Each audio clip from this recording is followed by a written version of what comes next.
welcome to my channel. This is Mo Life. If you are new, if you're returning, welcome back. Today I'm doing a little bit of a different topic of a video, one that more affects me personally, but I wanted to speak on it because I know that I'm not the only person that goes through this. So I wanted to share some of the tips and tricks of how I manage things.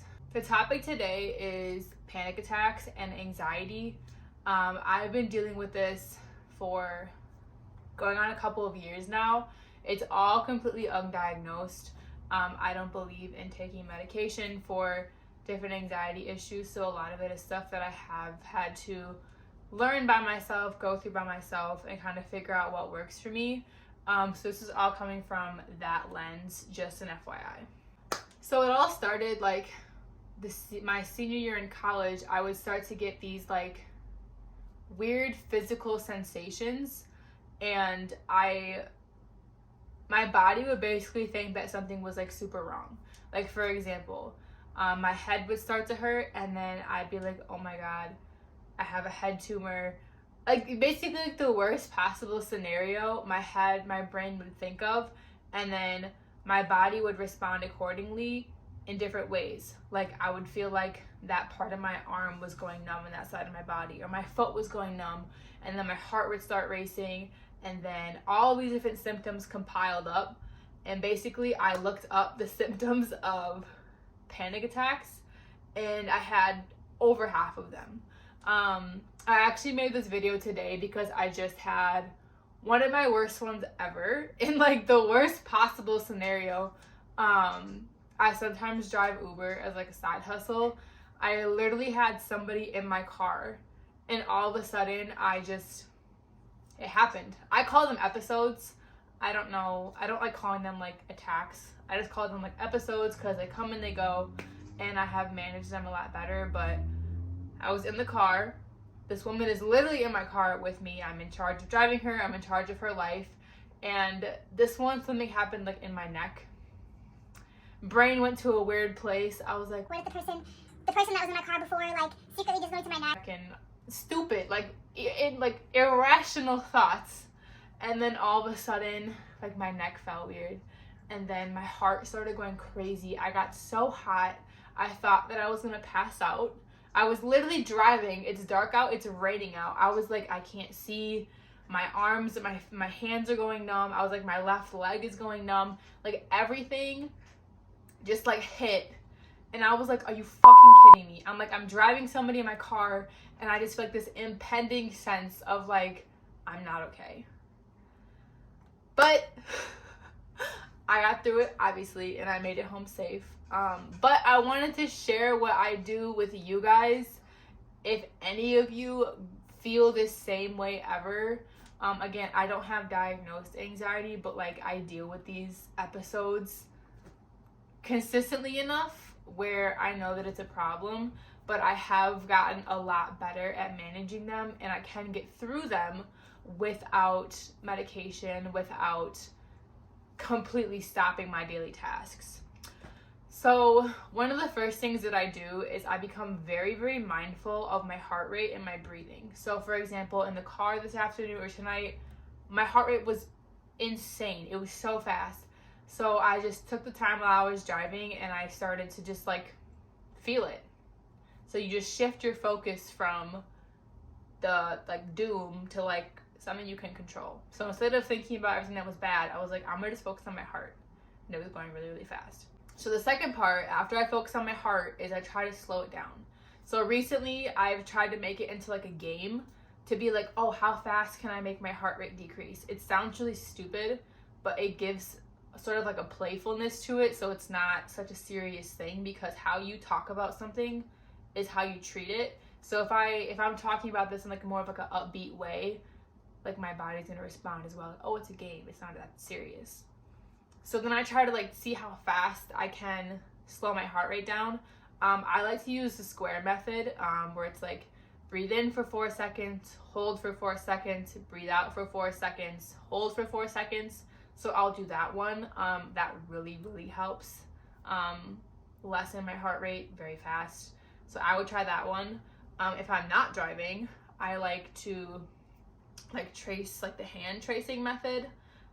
Like you breathe out as you breathe in as you trace up, breathe out as you trace down, breathe in, breathe out. I like that one because it gives you something else to focus on, right? Like you have to focus on your hand. You have to do the task of tracing. So that kind of helps you shift your focus again from something negative to something else, like a task-based thing. And that also helps calm down your heart rate. A lot of the things that happen in our bodies respond to stress in like a fight or flight method. So if like your heart is racing, your body is under stress, it is going to react in a way. It's going to react to a threat that isn't there, which is putting your body in overdrive, which is sometimes why also like I'll feel super like drained. Like after tonight, I like called my boyfriend and I was like, that was so fucking scary. Like I really thought that like you think that something terrible is gonna happen. I think I'm gonna pass out and crash this car. I think I'm gonna fucking, I don't like speaking things into existence, but basically you just think something terrible is gonna happen. And like, I needed like 10 minutes to just like sit and be like, I'm fine, calm down, completely calm my body down, and then go on with my activities. But that's my third piece of advice, is allowing yourself that space to decompress when it happens, completely bring your body back to homeostasis, and then proceed, instead of trying to, you know, like keep pushing through. I've done an interview while having an episode. I've been driving while having an episode. I've been at work doing a task while having an episode.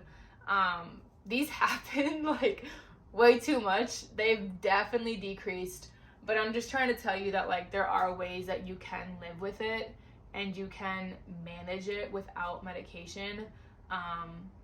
Listen to your heartbeat, slow your heartbeat down, become mindful of your body, become mindful of your head, and find some type of like trick that works for you. I also fidget, so I have hair ties that I fidget with because I'm an adult and I think it's kind of weird if I had like a child's fidget in my hand, so I just use a hair tie. But yeah, those methods work for me. I just don't think that medicating myself is the best way to go about it, especially if they don't happen every day.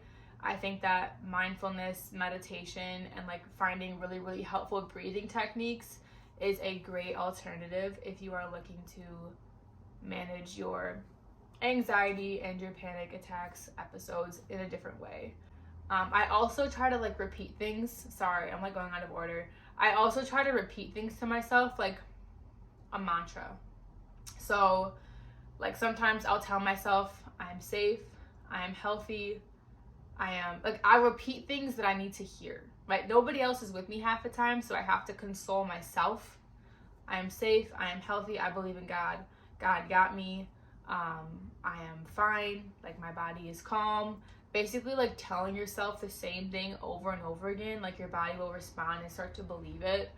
So adding a mantra that you repeat over and over again is also really helpful, and something that I recommend you doing, or like having somebody else close to you know.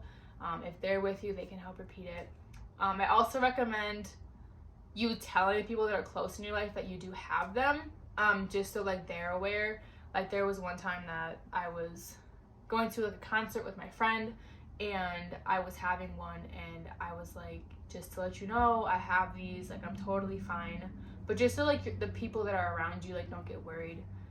And also they can help console you. Like also if you enjoy physical touch, having somebody like rub your hand, or like my boyfriend will like rub my face or rub my head if I'm having one and he's around.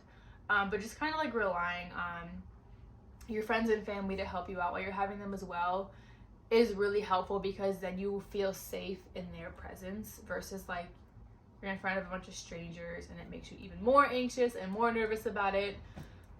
So creating that like safe circle of support is definitely important too.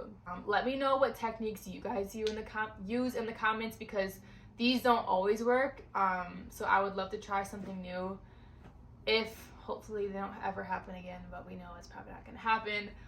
But new techniques for how we can all work through this and manage our anxiety better going forward. So with that, Have a good evening, and I'll catch y'all next time.